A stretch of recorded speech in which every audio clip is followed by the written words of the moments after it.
In the vast wilderness of the Canadian Yukon Territory lurks a mysterious animal known for its strong appetite. Witnesses of the creature claim it's larger than any modern-day bear, although very similar in appearance. And this rare cryptid was thought to have just been a legend for centuries, as very few people have seen this beast, and the stories of it are few and far between. Today, we'll be diving into the wild Yukon forests, investigating the elusive cryptid, the Saytoechin, also known as the Great Beaver Eater of the Yukon.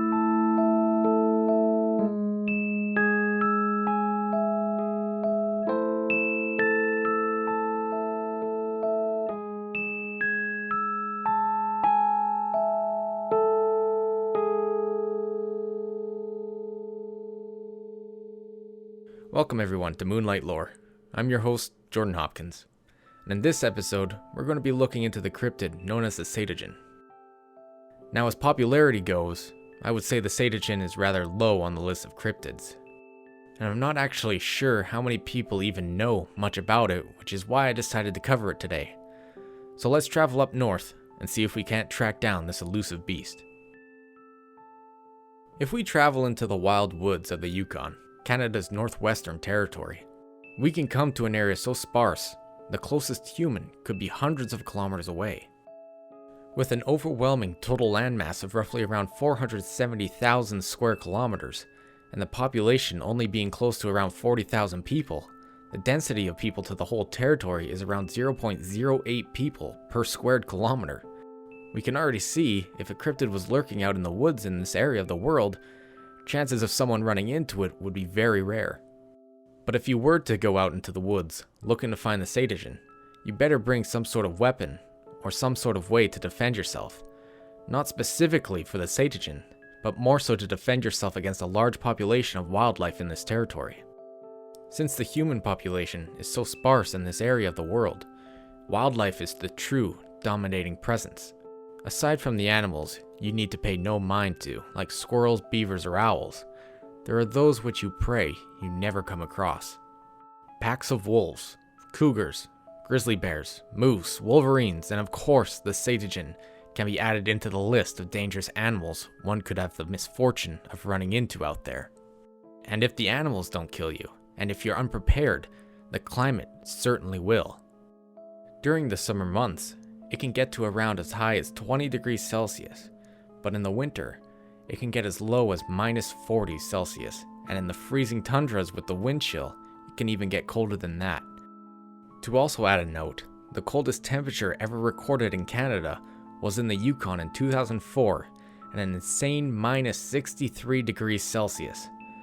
So we can see, if one's not covered in a thick layer of fur, or unprepared for the elements, one could easily lose their life there. For a cryptid such as the Saytoechin, or any other cryptid like Bigfoot or the Wendigo, living deep in the Canadian wilderness where the presence of any human is already incredibly low, would make these forests the ideal place for privacy and allow ample room to thrive.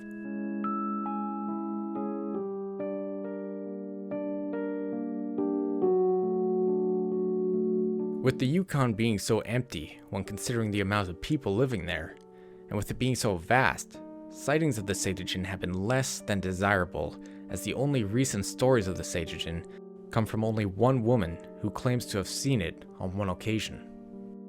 A woman named Dawn Charlie was interviewed by the British Columbia Scientific Cryptozoology Club. Wow, that's a bit of a mouthful. But she had claimed to have seen the Saytoechin while out on a fishing trip with her family. She told them the story of the time she had gone out fishing with her mother, brother, and sister-in-law on the Tachon Lake one day, and as the group were on the shore of the lake getting ready to cast out into the water, they all spotted a large, hairy brown animal that looked very similar to a huge grizzly bear charging through the woods. They soon realized the creature was running on all fours at an incredible speed towards them, and Dawn's brother-in-law quickly rushed back to the truck to grab his rifle as the three women ran to the boat to launch it off the shore. As the creature got closer, they realized it wasn't any kind of bear they had ever seen or known about, as it had a very flat face compared to the snouts bears usually have. But what was most notable was its giant, lumbering, enormous paws with very long claws that looked like fingers. Dawn's brother-in-law barely made it back to the boat before they were able to push offshore and into the lake before the creature got to where they were setting up their belongings moments before. Looking back, they could see it sniffing their bags and fishing gear, seemingly trying to gather their scent and figure out what they were.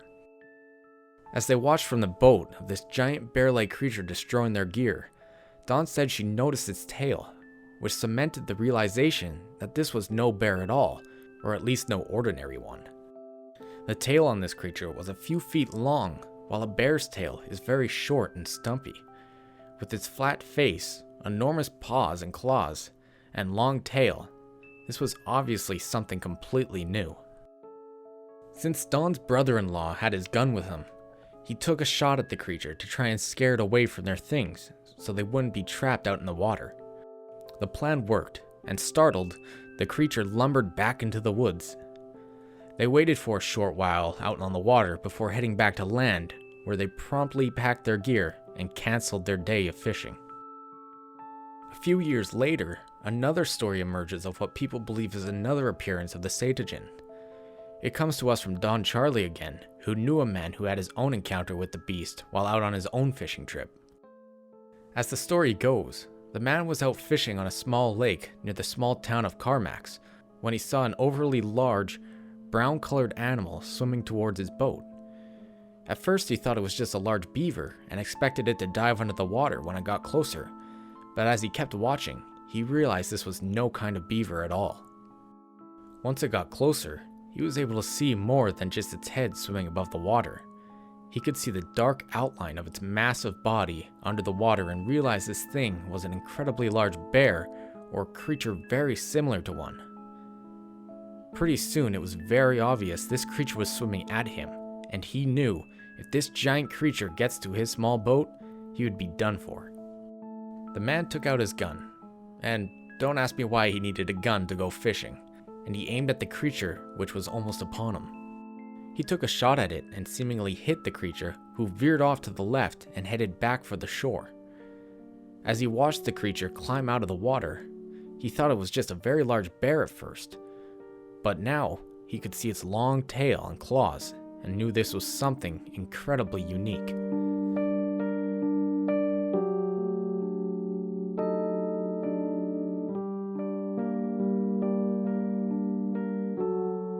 From these stories, we can assume a few things about this creature, if they were in fact sightings of the real Saytoechin. This animal is very aggressive towards humans, and the only two instances of human interaction with this creature were due to the fact that it would charge after them and try to attack the people involved.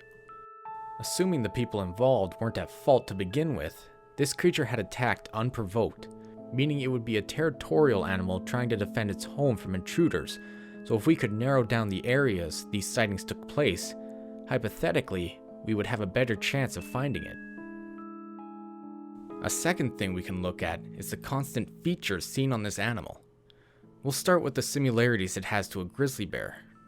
Though one could argue we could compare it to the Kodiak bear, who live mainly in Alaska, which is right next door to the Yukon, so the Kodiak can easily wander between the two, and also the fact that Kodiak are both brown like the grizzly and a lot larger than the grizzly, so the description fits better than a grizzly bear, but it's the temperament of the Kodiak and grizzly that convinces me it would have been the grizzly bear, if not the Saytoechin. Grizzly bears are highly territorial and are very aggressive towards humans, whereas the Kodiak is considered more docile and doesn't really attack people unless otherwise provoked. At least that's what my limited bear knowledge is telling me.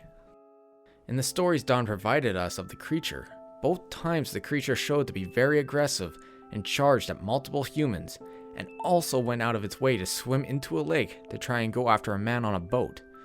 To me, it seems like it's acting more like a grizzly bear than anything else. But other than that fact, and the size and the color are close to the same, the similarities seem to stop there. The flat face doesn't really match with any living bear, as all bears on the planet right now, to my knowledge, have snouts. There is one bear that had a flat face, but I'll get to that in a little bit. The long claws, while yes, bears like the grizzly bear have very long claws, the fact that the witnesses all made notes about how long the claws were makes me think they must have had to been notably longer than the normal length of a typical grizzly bear's claws. And then there's the tail. Bears just don't have long tails like the one described in the stories. Bears all have small nubs as tails, nothing like the one the mysterious creature had. Animals who have long tails, such as cats or monkeys, often use their long tails while trying to balance themselves. Whatever this creature is, if it is the Saytoechin, there could be a reason for its long tail, whether it be for balance or to help it swim. But at this point, without a proper study, we just simply don't know.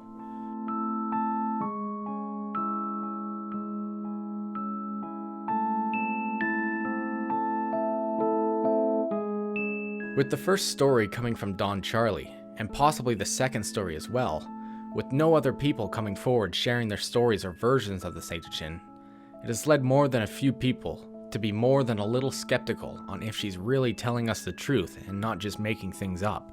Although the Saytoechin might be or has been a real creature in the past, there's a lot of doubt among the cryptozoology and paranormal community regarding Don's stories. However, there are those who have their own stories and can corroborate that a beast like the Saytoechin might have really existed out there in the frozen woods of the Yukon. The Little Salmon and Karmac's First Nation people in the area have compiled stories, history, and knowledge of the local area where the Saytoechin had been spotted in the previous stories beforehand. With the guidance and help from the First Nation tribe, the Archaeology Survey of Canada, along with the government of the Yukon Heritage Branch, they have been able to discover remnants of ancient human activity in the Frenchman and Tachon lakes dating back to the last ice age around 10,000 years ago, close to the same time when people had first entered North America from the Bering Strait. One of the many old stories held by the Little Salmon and Karmac's First Nation tribe is one about a creature known to them as the Big Animal. The story takes place hundreds of years ago, taking place by the Frenchman Lake during the winter. While leaving on a trip to the north end of the lake, a husband left his family for the day to visit family living there. His wife and her twin brothers had stayed behind to take care of chores on their farm. As the three were working, they noticed something past the tree line walking on the iced-over lake. Expecting her husband to be coming home that day, she ran down the trail to greet him. Along with her brothers, they headed down the path towards the lake, but stopped in their tracks. They passed the tree line and were able to get a clear view of the lake where they saw not their family member, but a massive animal walking on all fours on the thick ice staring back at them. The three stood there in a stupor, as they had never seen an animal quite like this and weren't sure what to do. As they stood there, the animal stood on its hind legs and gave out a great scream, to which it then got on all fours again and charged at the three of them with tremendous speed. The three tried to hide, but the two boys were quickly found by the giant animal, who in turn killed the two while the wife hid herself under a pile of sticks and snow, hoping the animal would move on after and leave her with her life. Once the animal had left, and she was sure that it wasn't near, the wife ran into the woods to find her older brother and father, who had been out in the brush all day, running rabbit snares and traps. When she found them, she told them how her two brothers had died by a giant animal who had just left their home. Enraged at the loss of his two sons, their father gathered long poles and sharpened the ends to make makeshift spears, then hid away in the bushes for the animal to return. He instructed his oldest son to stand atop of their hut with a club, where they would ambush it. As the animal returned, presumably from trying to find the woman but failing, and returning to feast on the remains of the two boys it had killed, the eldest son yelled at it, gaining its attention towards them and their tall hut. The animal charged at him, but wasn't able to climb the hut to reach him as it was covered in ice and too hard to climb. When the animal was reaching for him, the eldest son started to club it in the head, and now seeing that the creature was distracted, the father rushed out of the bushes and stabbed it with his spears. His aim was true, and stabbed it right behind the animal's front leg and into its heart. The giant animal collapsed, and to be sure it had died, the father took a sharp knife and cut open its chest and stomach to find the bones of animals and humans it had eaten. They took the bones out of his stomach and burned them, so that the spirits may pass in peace and be born again into the world.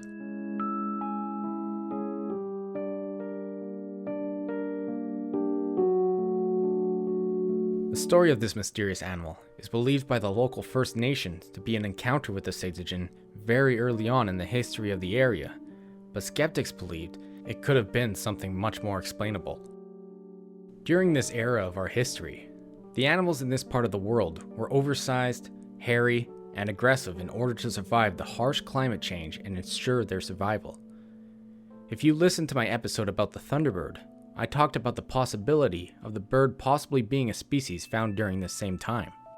But the thing is about this story of the Saytoechin, the First Nations people exploring the lands of old America and Canada knew what a bear was. They hunted, and they were hunted, by the large creatures of the past. They knew what they were, and they had names for most. This new encounter with an animal never seen before, it didn't have a name until now. Thus the simple name, Big Animal. And so if we're going to go back and investigate what the Saytoechin could have been, we of course need to look into the known local wildlife during this time. Harking back to earlier in the episode, I had made mention of the creature Don Charlie saw probably wasn't any kind of living bear, which is more likely true than not, though there was a very large bear roaming the woods of the Yukon back around 10,000 years ago when the first story of the Saytoechin emerged. The short-faced bear, well, the name is self-explanatory, had a distinctly short face not found on other species of bear back then, and including now. It truly was unique in its own way. And this bear wasn't small by any means. Bones of this bear give estimates that it was around 2 meters while standing on all fours. And if we compare it to a modern-day Kodiak on all fours, they're roughly around 1.5 meters tall, which tells us the short-faced bear was easily one of the largest land predators in the world during this time. The description of the short-faced bear seems to fit the other descriptions witnesses like Don Charlie had given us in her story of seeing the Saytoechin. But the only thing is, this bear was supposed to have gone extinct thousands of years ago. We've covered in past episodes there could be a possibility of other animals, and possibly this bear, somehow surviving for thousands of years without being noticed, but until it's actually proven, we simply will never know. Some other facts that don't support the theory of the short-faced bear are its tail. From my knowledge of the time of recording this, all bears have short stubby tails, when the Saytoechin is said to have a long, thick tail. That feature alone might discredit any argument that the Saytoechin could be any kind of bear. Then the next fact, during this era of human history, the Native Americans in this area would be familiar with the surrounding wildlife, what to hunt, what is easy to hunt, and what is dangerous, and what each animal is. My point is, they most likely would have come across a short-faced bear in their travels and hunting trips. In the old story of the big animal coming out of the woods and attacking a small settlement, they would have been able to identify it as some sort of bear and not as a strange giant animal never seen before. But of course, that's just my theory.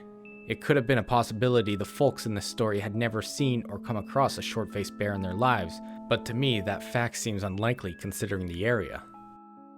Another creature some may consider to have been the Saytoechin way back then was actually a descendant of the beaver.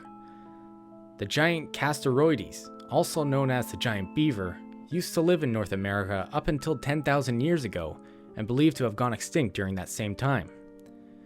But notably, their fossils have been found deep in the Yukon wilderness, which means they were in the same area during the same time humans began settling in North America, allowing them plenty of opportunity to spot and hunt them.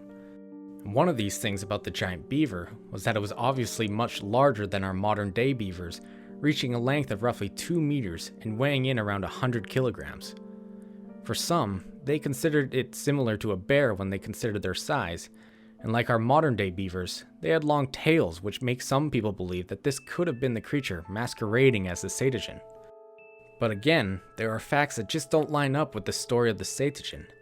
The giant beaver, although massive for a beaver, would not come close to the size of what we're looking for. And like modern day beavers, they were most likely herbivores, meaning they would have no reason to attack, kill, or eat humans unless it was provoked. They would mainly only eat aquatic plants, roots, and other kinds of vegetation growing near water. A big thing to consider too, the Saytoechin's name means Beaver Eater. It gets its name from its main diet of beavers and giant beavers. Unless there were a breed of cannibalistic giant beavers, I believe we can safely say the Castaroides isn't the culprit we're looking for here either. And so with this, I'll lead us into the next animal which I, and many others believe, is the animal we can suspect is the Saytoechin. The Megatherium, also known as the giant ground sloth, mostly resembles the Saytoechin from all the stories of it. And not only that, its behavior also is believed to be similar to that as the Saytoechin's as well. And when shown pictures of the Megatherium, the local Native Americans also confirmed this animal looks extremely similar to that of the Saytoechin. Similar to that of the short-faced bear and the Castoroides, the Megatherium was living in North America, including the Yukon, during the same time humans were settling there and crossing the Bering Strait 10,000 years ago. Though if one were to Google information about the animal, it would tell how the Megatherium mainly lived in South America. But millions of years ago, when the North and South Americas moved into place, where we now know them to be, a great migration of animals from both continents moved to one another, and the Megatherium was one of those animals. Now what gets me really excited is the appearance of the Megatherium. Compared to the Saytoechin, the Megatherium is near identical to how the Saytoechin was described in legend and stories. To combat the harsh environment, the Megatherium had a thick fur coat to protect itself, similar to that of most animals found in the area, including the brown fur coat the Saytoechin was said to have. Archaeologists also believe since the species traveled from the South America and into North America, they would have prospered much better than most animals due to its thick fur and diet. The fossils found of it show its skull was built in a way that gave it the appearance of a roundish face with a bit of a snout. Now with this point, I may consider its face to be not as flat as expected, and it would be similar to the flat-faced bear if not a bit longer. So with this small detail being a little off, we can maybe think the witnesses who saw the Saytoechin were mistaken, or the fact could be the Megatherium may not have been the animal we're looking for entirely. But with that being said, let's talk about a few more features, and I'll let you decide if you want to believe this is the animal we're looking for. So we can next look at its ginormous paws. Its paws would have put the Kodiak bear's paw to shame, as it would have been able to support its massive body while running and standing. With that being said, its massive arms and legs, along with its massive hindpaws, would allow it to stand on 2 feet to reach vegetation in the high trees. To put into perspective on how tall and how big some of the species of giant sloth could get, their size would rival an average-sized modern-day elephant, making it one of the largest land mammals to have ever existed. But to continue on discussing about their paws, the Megatherium fossils show that it had incredibly long claws on each of its paws.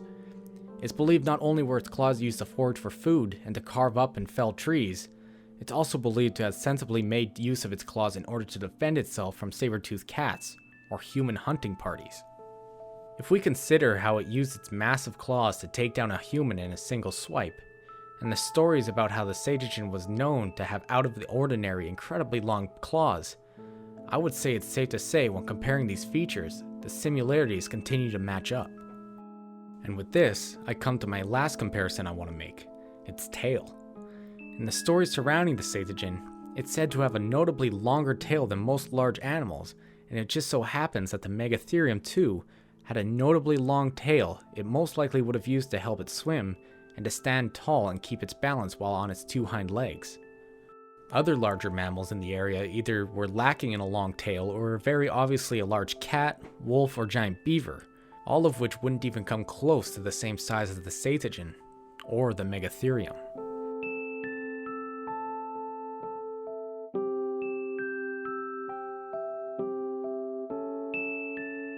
With all the facts leading to it being the most probable culprit, I myself am leaning towards the Megatherium being what the Saytoechin could have been.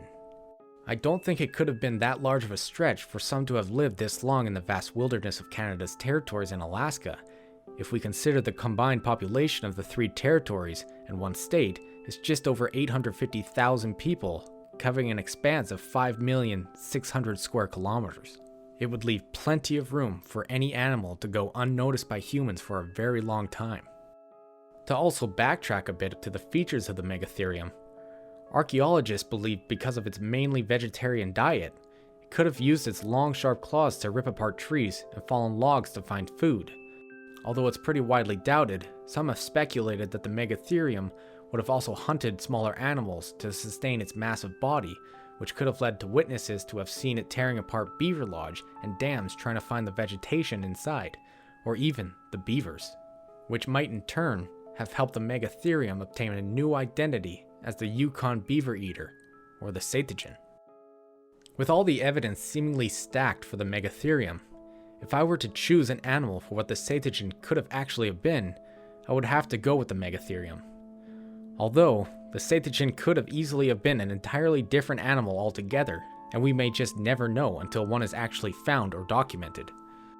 All we have to go on are a few stories locals and very few witnesses had to share, so we may never really know for sure. But, with all that being said, there's one more interesting coincidence I'll share with you before I leave. The local Little Salmon in Carmacks First Nations long ago had given it the name of Great Animal. And well, the name Megatherium can be translated into another name too, the Great Beast.